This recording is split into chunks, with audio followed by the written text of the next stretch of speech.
Bienvenidos todos, todas y todes quienes nos acompañan hoy. Mi nombre es Antonia Mesa y para comenzar este capítulo les quiero preguntar: ¿y si la desigualdad, en lugar de nivelar, estuviera ayudando a mantener las desigualdades sociales en Chile?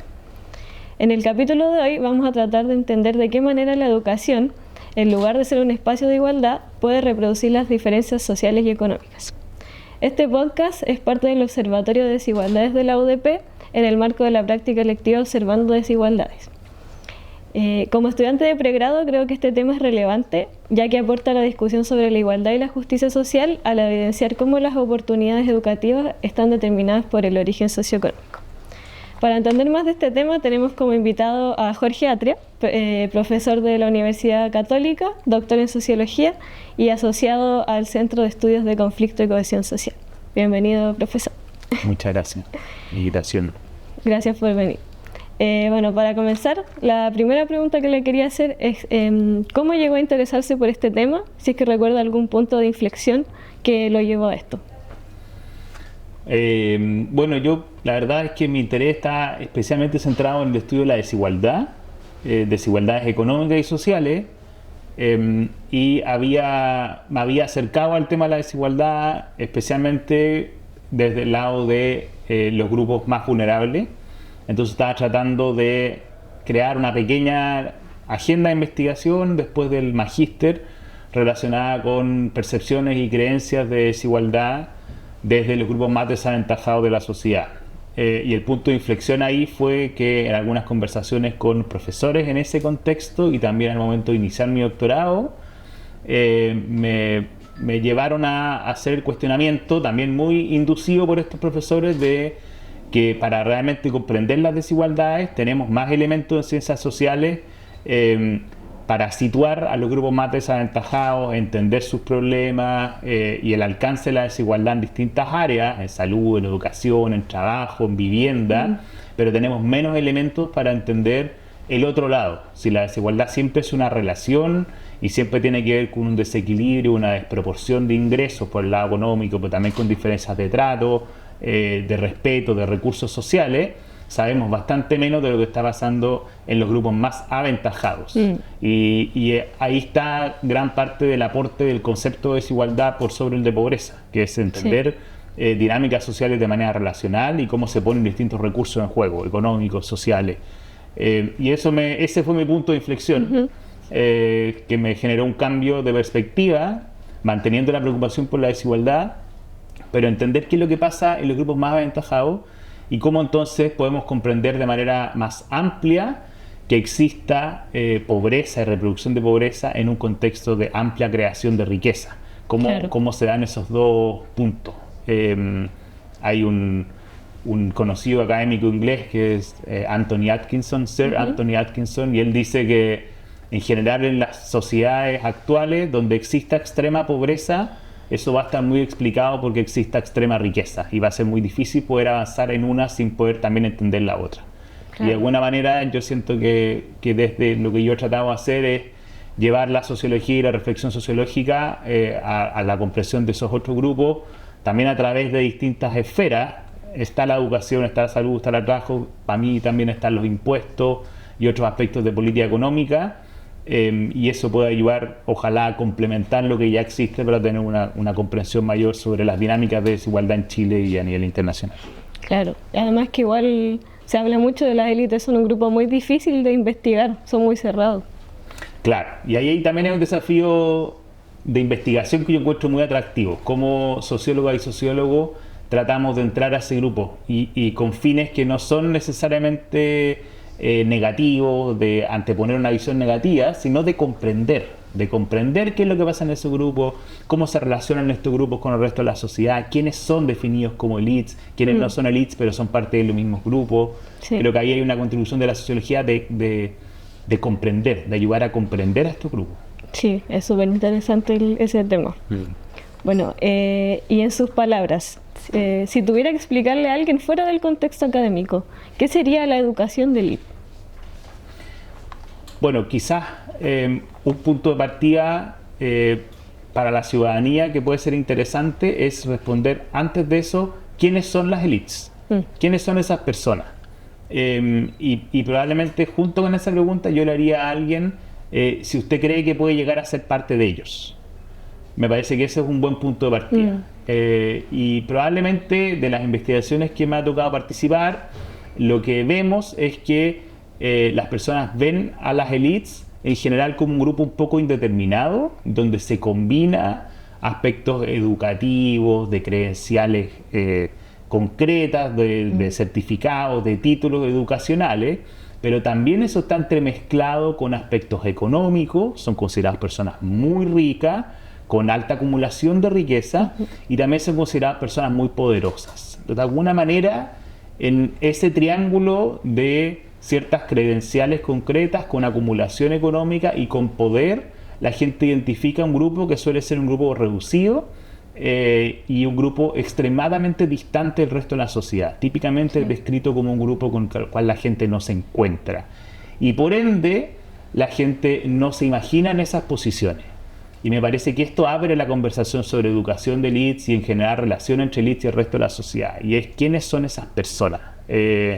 Y aquí hay distintas maneras de investigarlo, pero lo que uno podría querer conversar con la ciudadanía es, bueno, ¿qué caracteriza a estas personas? ¿Quiénes son y qué hace que ellas puedan llegar ahí y el resto no pueda llegar ahí? Y esto tiene que ver entonces con entrar a desmenuzar un poco más de qué se trata esos recursos de poder, esos recursos sociales y de credenciales y esos recursos económicos.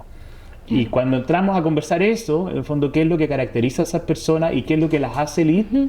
Ya sea porque tienen una posición de poder o porque tienen una acumulación de riqueza o de otros recursos sociales que le dan un cierto estatus, que la ponen a distancia del resto, o porque tratan distinto al resto de la sociedad o bien son tratadas distinto por el resto de la sociedad, es que podemos empezar a entender el rol de la educación.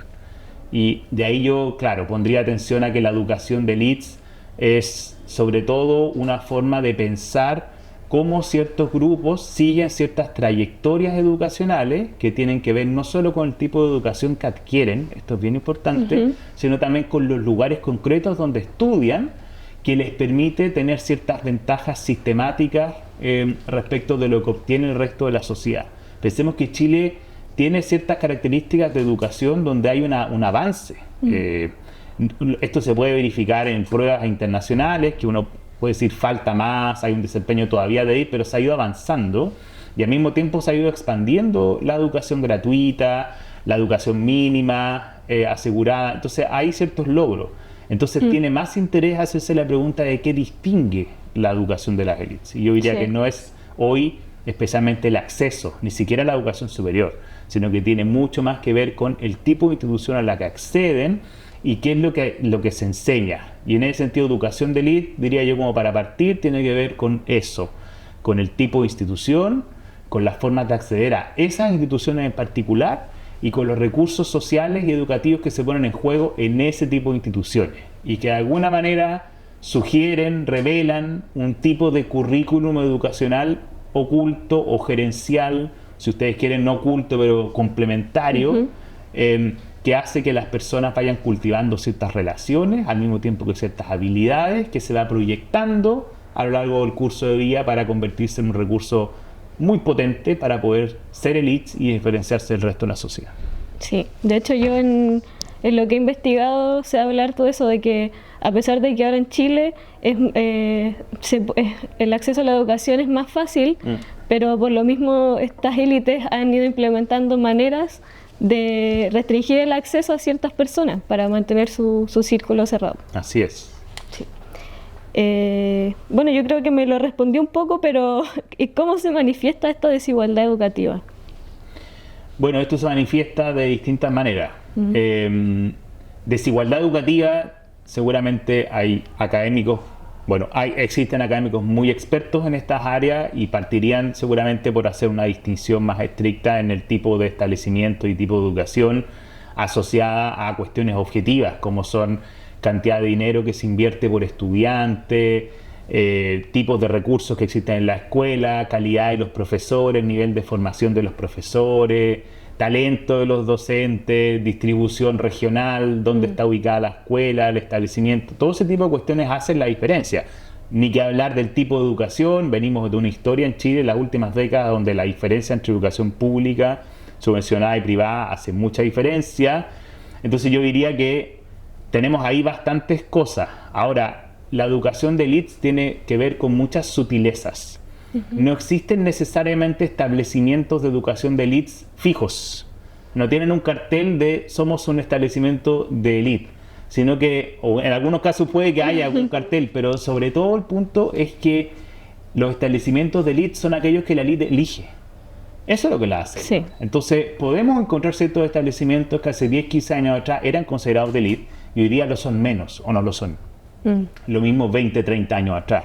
Tanto en la educación privada como en la pública y la subvencionada. Entonces, hay un primer elemento. Establecimiento de élite es aquel que la élite elige. Y eso es lo que han mostrado muchas investigaciones.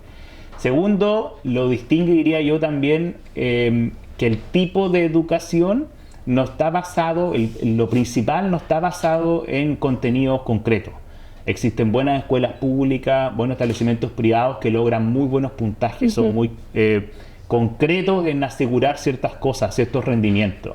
Pero los establecimientos de élite no necesariamente obtienen eso, pueden obtenerlo también, pero el punto es que tienen un conjunto de formaciones que son adicionales y que tienen que ver con habilidades para liderazgo, habilidades para desenvolverse en grupo.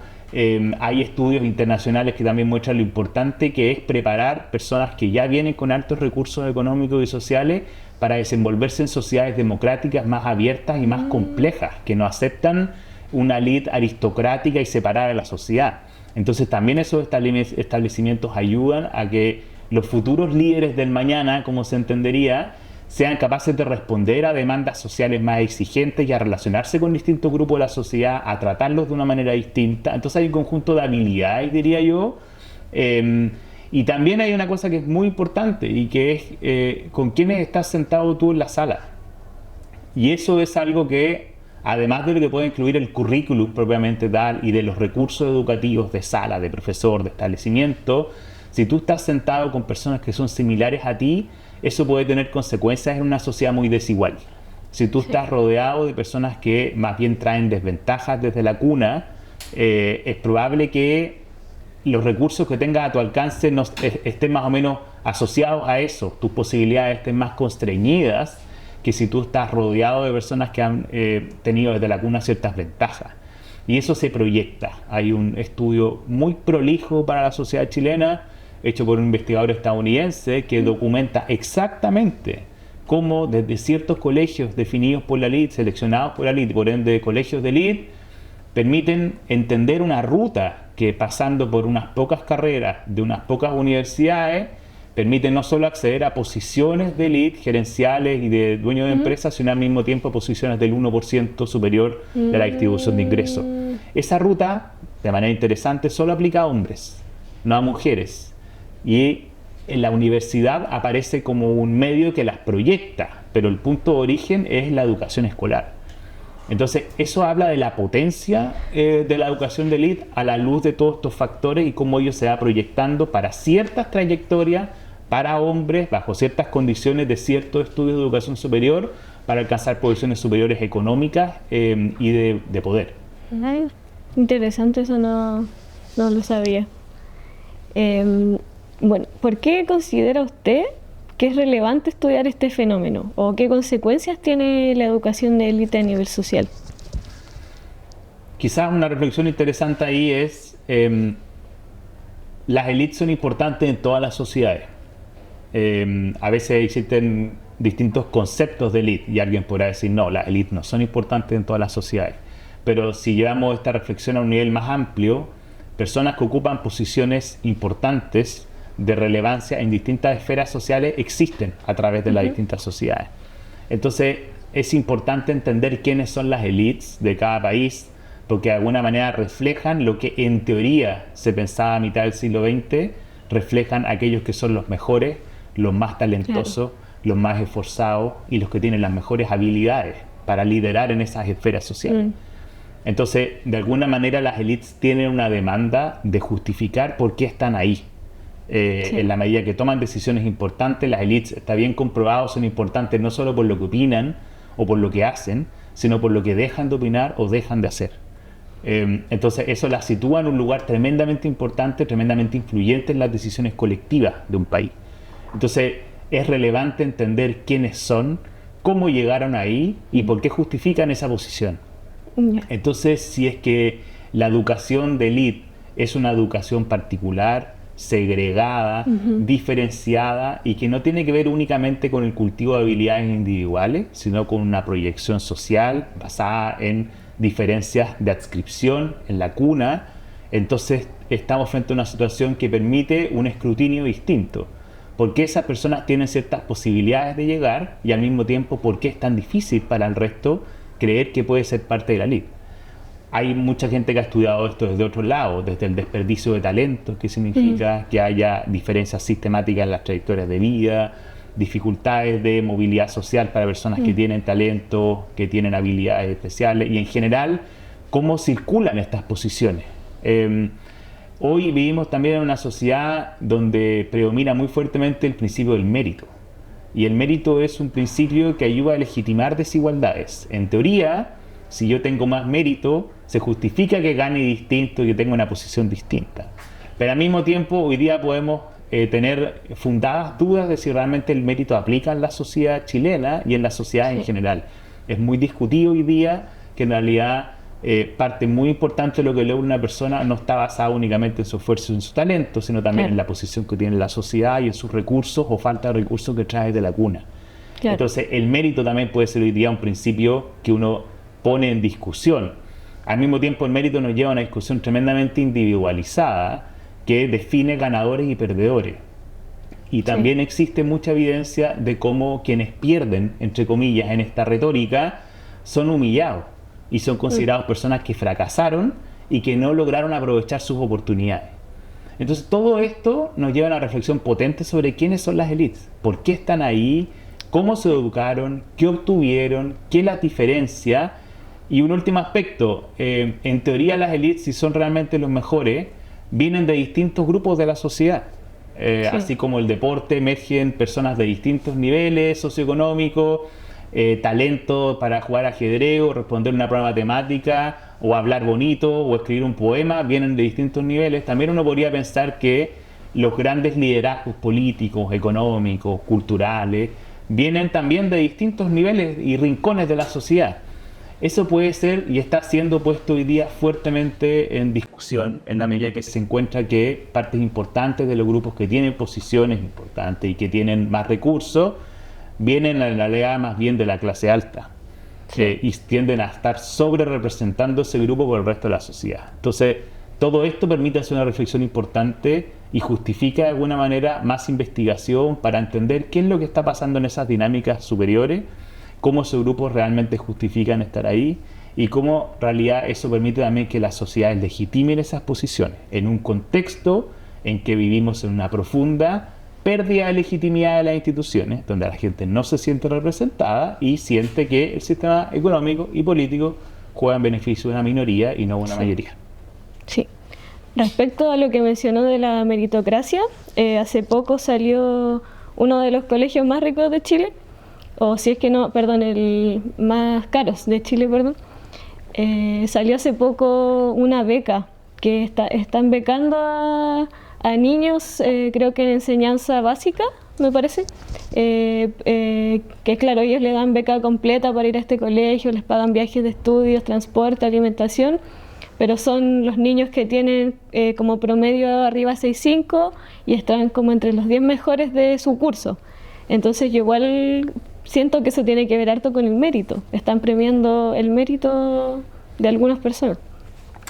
Sí, definitivamente. Parece ser, sin conocer la institución, pero parece ser que se está premiando y se está buscando que ciertas personas puedan acceder a... Hace poco salió uno de los colegios más ricos de Chile, o si es que no, perdón, el más caros de Chile, perdón. Salió hace poco una beca que están becando a niños, creo que en enseñanza básica, me parece, que claro, ellos le dan beca completa para ir a este colegio, les pagan viajes de estudios, transporte, alimentación, pero son los niños que tienen como promedio arriba 6,5 y están como entre los 10 mejores de su curso. Entonces yo igual siento que eso tiene que ver harto con el mérito. Están premiando el mérito de algunas personas. Sí, definitivamente. Parece ser, sin conocer la institución, pero parece ser que se está premiando y se está buscando que ciertas personas puedan acceder a recursos educativos distintos y vincularse con otras personas. Habría que mirar el caso en detalle. Tenemos ciertas experiencias previas en Chile donde se ha intentado hacer estos cruces. Y ahí es bien importante la sociología también, Sí. porque ayuda a entender cómo se relacionan personas cuando vienen de grupos muy distintos. ¿Qué pasa si una persona es una minoría en un grupo muy diferente? ¿Cómo va a ser tratada? ¿Qué posibilidades existen ahí de que se dé una convivencia adecuada, con un trato respetuoso y digno?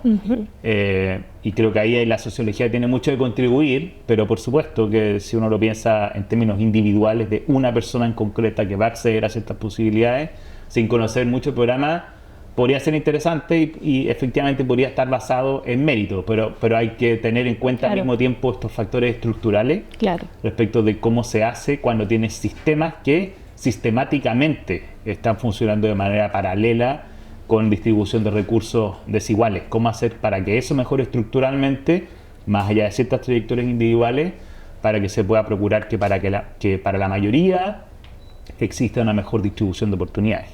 Sí. Sí, perfecto. Y, profe, ¿desde qué perspectivas teóricas se ha estudiado este fenómeno? Bueno, algo hemos hablado, pero si uno quisiera como diferenciarlo más específicamente en teoría, yo diría que hay, bueno, quizás una primera línea de investigación, una de la que yo me he ocupado más, es las teorías de Litz, directamente. Y estas teorías vienen desde el inicio del siglo XX, y se han ocupado con aproximaciones muy distintas, porque la sociología de las élites ha variado mucho en un siglo. Se ha ocupado de entender quiénes son los que están en esas posiciones superiores y cómo rotan, si es que rotan, y qué tipos de dinámicas existen para acceder al poder en las sociedades. Entonces yo diría que ahí hay una gran aproximación teórica y que especialmente en las últimas décadas se ha ocupado bastante el tema educacional, en orden a entender en qué medida la educación, como comenzabas tú en este programa, es un reproductor de desigualdades o más bien un inhibidor de desigualdades y ayuda entonces a cambiar las dinámicas de distribución de recursos relevantes en las sociedades. Ahí hay una. Existen también trabajos importantes y autores importantes, yo aquí mencionaría a Bourdieu especialmente, que a través, tiene muchos conceptos y muchos podrían ser utilizados para entender la desigualdad educativa, pero yo diría es de mucho interés su teoría de los capitales. Y los capitales permiten hacer un análisis sobre cómo ciertos recursos que son socialmente relevantes son puestos en juego relacionalmente entre distintos grupos de la sociedad.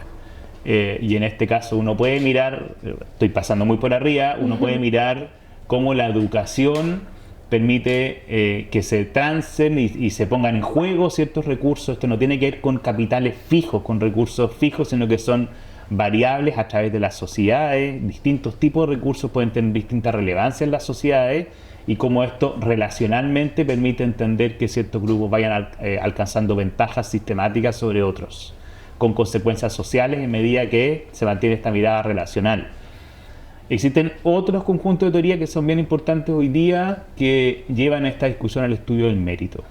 Y aquí confluyen, diría yo, aspectos de filosofía política, justicia distributiva e incluso, si uno quisiera pensar, preferencia redistributiva, en la medida que se trata de entender qué es lo que explica que ciertas personas lleguen a posiciones superiores y si realmente eso tiene que ver completamente o no con talento, con esfuerzo, o se ponen otros aspectos en juego que ayudan a determinar la movilidad ascendente, descendente, la perpetuación en ciertas posiciones, y de alguna manera esto conecta con otras áreas de la sociología como la estratificación social.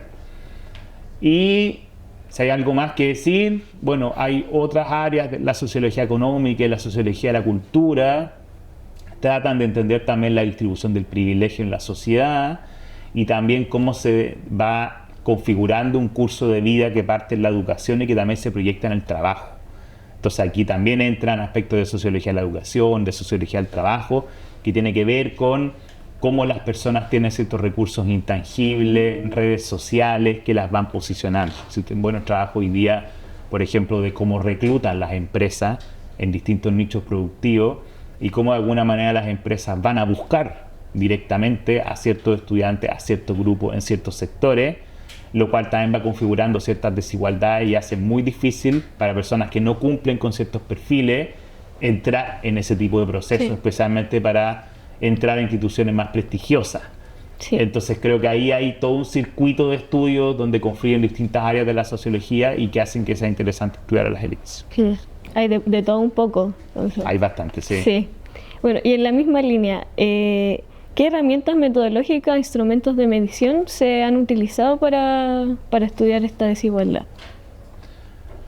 Quizás primero, para ser justo con toda la sociología de la educación, existe, y en general más allá de la sociología, los estudios de educación, existe una gran cantidad de producción. El área de educación es una de las áreas más productivas que hay en Chile, se le ha dado mucho interés además, entonces hay una gran cantidad de investigadores que han dedicado décadas a esto, entonces hay muchos estudios que van a ayudar a entender desigualdades educativas y diferencias entre el élite y el resto de la sociedad, entrando netamente por educación o sociología de la educación, y entonces vamos a encontrar las cosas que hablábamos antes, diferencias por establecimiento, tipo de educación, recursos educacionales, aspectos de infraestructura, capacidad de los docentes, etc. Ahí hay todo un camino. Diría que la sociología, si nos centramos un poco más ahí, ha utilizado distintos tipos de recursos, entendiendo a las élites típicamente como una población de difícil acceso. Y esa denominación técnica está relacionada con que es un grupo menos disponible para participar de investigación empírica y que por ende requiere distintos tipos de fuentes en general para poder obtener buenas aproximaciones. ¿Qué cosas me parecen interesantes? Todavía la sociología puede hacer mucho más en términos de uso de fuentes secundarias. La economía ha dado los grandes saltos en las últimas décadas, por ejemplo, descubriendo que los registros tributarios de los servicios de impuesto interno de los países permiten establecer mediciones y estimaciones mucho más precisas que lo que logran las encuestas de hogares. La sociología suele confiar mucho más en la encuesta de hogares y encuestas de individuos, pero en verdad otro tipo de fuentes, datos administrativos, registros tributarios, también pueden ser muy interesantes para llegar a este tipo de grupos.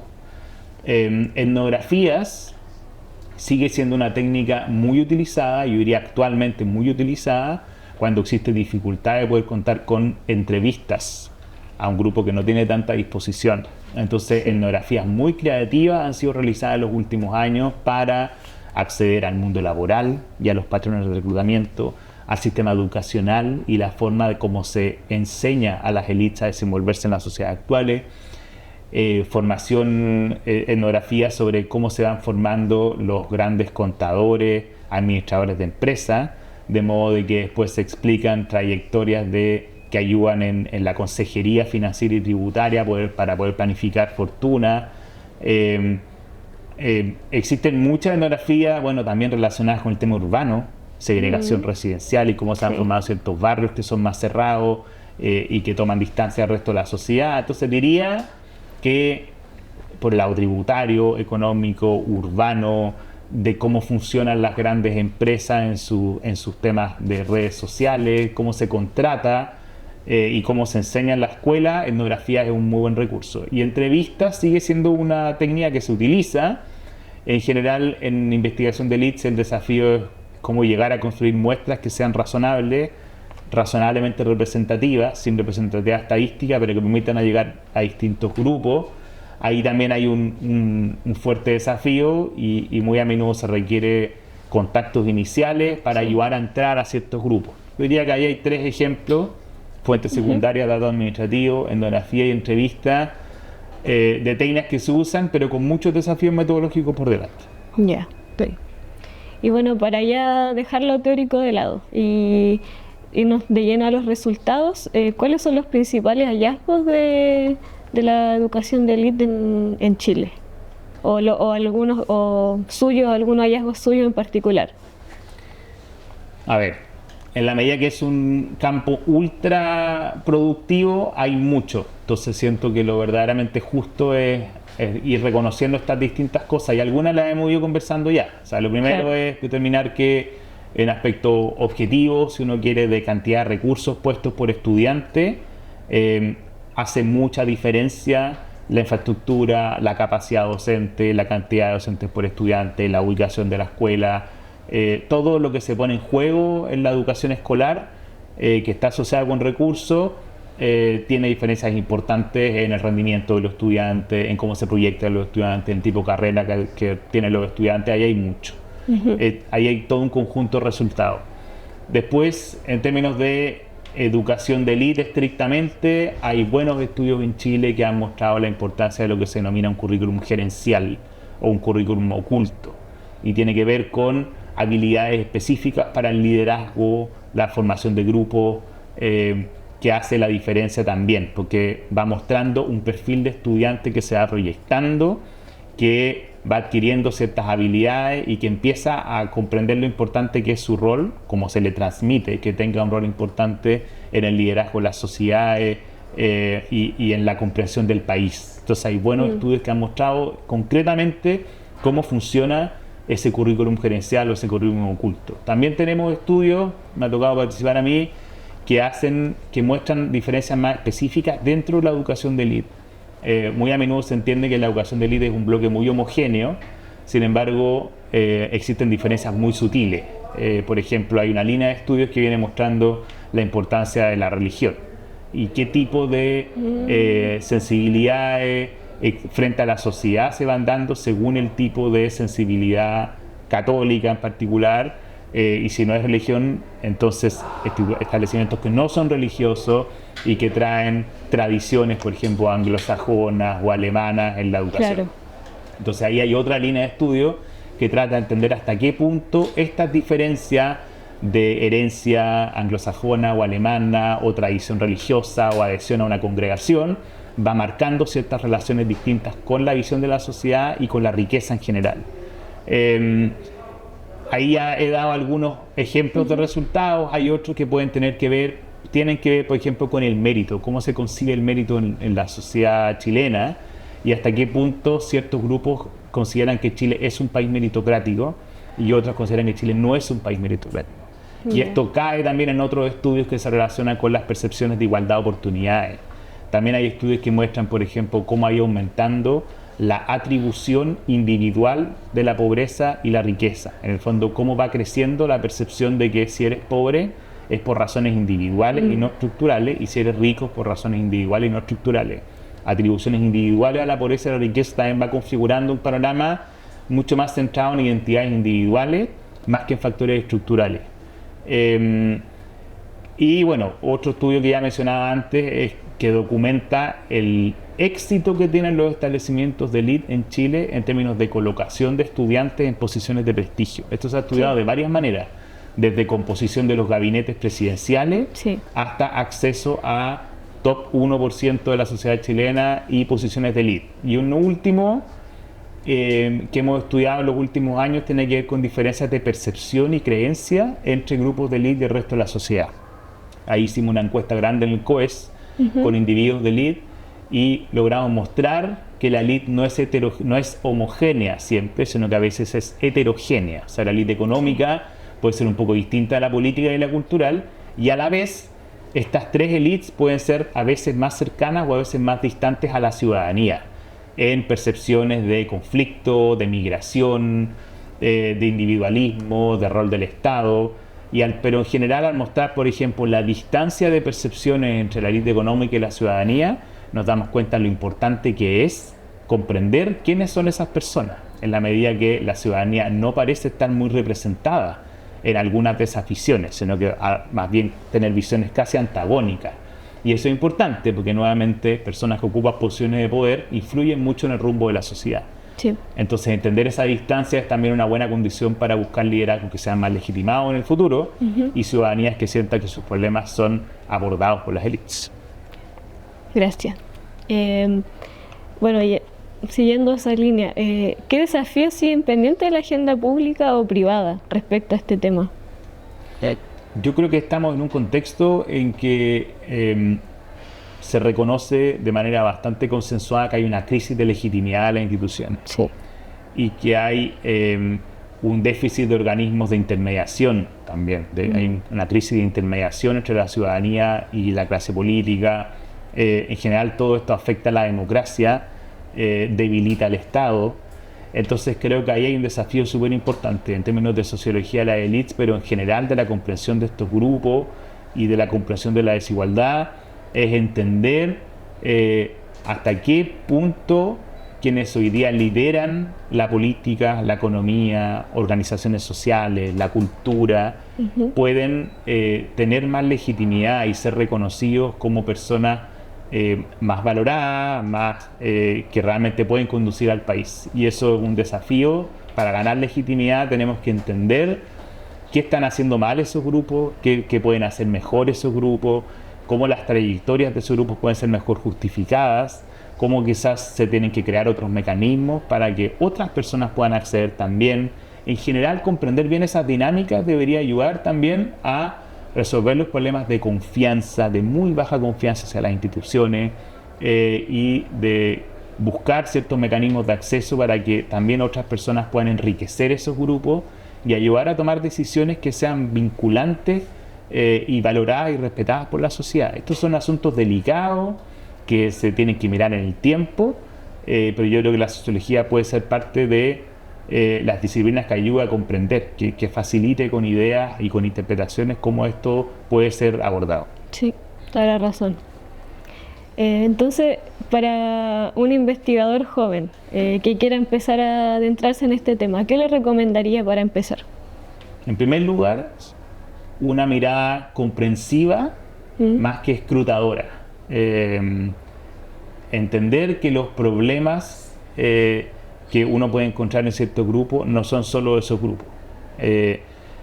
Entonces, partiría por tener una mirada lo más comprensiva posible. Quienes quieren interesarse en las élites, tratar de ir a entender el grupo más que partir por una mirada negativa de entrada. En cada grupo existen personas que uno podría considerar que están teniendo comportamientos inadecuados o que tienen percepciones muy distantes de las mías, pero tener una mirada comprensiva ayuda a primero enfocarse en entender de qué se trata ese grupo, quiénes lo componen, cómo llegaron ahí, qué explica sus comportamientos y también entender que, como decía antes, cada grupo tiene sus problemas, sus individuos, sus explicaciones. Entonces, primero entender. Y después, si uno tiene una actitud comprensiva y una mirada comprensiva primero, sugeriría curiosidad. Y creo que los jóvenes investigadores e investigadoras pueden ayudar con curiosidad a hacerse preguntas y mirar, abrir espacios oscuros y descubrir otras herramientas, otras fuentes, otros puntos de vista que no han sido explorados. Sí. Y en el ámbito de las élites, en la clase alta, hay mucho que mirar por ese lado. O sea, hay muchos documentos, fuentes que todavía no han sido tratados con la atención que deberían ser considerados para descubrir nuevas evidencias, nuevas formas de mirar. Hay mucho más que hacer en términos de imágenes, en términos audiovisuales, en términos de documentación que va quedando por distintos lados. Entonces yo sugeriría curiosidad para tener paciencia y talento para ir descubriendo estas distintas pistas. La sociología se nutre de eso. Sí. La buena sociología es capaz de integrar distintas fuentes. Y esa curiosidad y ese apetito por ir generando interpretaciones más complejas, explicaciones más profundas, es algo que los nuevos y nuevas investigadores pueden hacer para complementar lo que se ha ido haciendo. Sí, considero que es súper importante eso, como conversar, escuchar opiniones distintas, porque así uno es como se va nutriendo. Exactamente, sí. Tal cual. Y para las personas que están escuchando el podcast, ¿hay algún libro, serie o algún otro tipo de producción cultural que le recomendaría que tenga que ver con esto? Sí. A ver, la encuesta que hicimos de Elites del COES es bien interesante, porque primero uno puede comparar percepciones en cosas muy específicas. Entonces, esta encuesta es del año 2021, pero todavía tiene una gran cantidad de material que uno puede llevar a reflexión. Por ejemplo, las élites son mucho más pro migración que la ciudadanía. La ciudadanía tiene una actitud más crítica ante la migración que las élites. Hay gente que dice, está bien, la élite económica va a tener una mejor visión porque está pensando en trabajadores, en reclutamiento de fuerza de trabajo. Pero también la élite cultural tiene una visión muy positiva sobre la migración. Y también la élite política tiene una visión positiva. Entonces, uno descubre, por ejemplo, ahí que hay una integración de visiones de las élites. Están todas las élites de acuerdo y en general tienen mejores visiones que la ciudadanía. Otros van a decir, eso tiene que ver con que la élite no ve los problemas que ve la ciudadanía cotidianos en su barrio. Ese tipo de discusiones uno puede abrirlas con este tipo de datos. Por otro lado, las percepciones de conflicto en Chile son muy distintas entre las élites. La élite económica no ve ciertos conflictos, por ejemplo, entre trabajadores y empresarios. En cambio, la élite cultural y la élite política sí los ve. Ve un conflicto mucho más agravado. Al mismo tiempo, les preguntamos en esa encuesta en qué educación habían estudiado, privada, subvencionada o pública. Y vemos cómo continuamente, desde los papás de la actual élite a los hijos de la actual élite, hay un aumento sistemático de gente de la élite que ha estudiado en la educación privada. Los papás de la élite actual y mamás habían estudiado en una educación parcialmente privada, pero otros subvencionada y otra pública. Después, esta élite un poco más hacia la privada. Los hijos de esta élite mucho más hacia la privada. Ese tránsito también se puede poner en discusión gracias a esa encuesta. Hay un estudio de un economista que es Seth Zimmerman, que ya lo he mencionado en una revista económica, está en inglés, pero es muy prolijo y detallado mostrar la ruta de la educación que parte en el nivel escolar y cómo eso se proyecta a posiciones en ocupaciones relevantes y en 1% superior de ingresos. Esto está publicado en una de las 3 mejores revistas de economía del mundo. El año 2019 en American Economic Review. Y sugeriría un libro que está en inglés, pero que creo que es interesante, que se llama Privilege, de Seamus Khan, que es profesor en la Universidad de Princeton, que hace toda una profundización en un solo establecimiento muy de élite en Estados Unidos y mira en función de eso cómo se va dando ciertas dinámicas educativas, cierto tipo de formación que hacen que este colegio sea un establecimiento privilegiado para llevar estudiantes a universidades muy reputadas como Harvard en Estados Unidos. Quizá un último estudio interesante que está traducido al español es el libro de Michael Sandel, La tiranía de la meritocracia, que ayuda a entender por qué la meritocracia puede ser discutida no solo como un aspecto socialmente deseable, sino también como una visión eventualmente muy negativa con consecuencias de dividir entre triunfadores y perdedores con dinámicas de opresión y humillación sobre quienes sienten sobre sus hombros el fracaso que le adjudica a la sociedad de que no fueron capaces de aprovechar sus oportunidades. Me parece que es una mirada más filosófica interesante, Seamus Khan una mirada más sociológica y Zimmerman una mirada más económica. Y como sociólogos podemos integrar estas evidencias para tratar de construir nuestras interpretaciones. Sí, los voy a buscar. Bueno, y para cerrar, ¿hay algo más que le gustaría mencionar o que haya quedado en el tintero?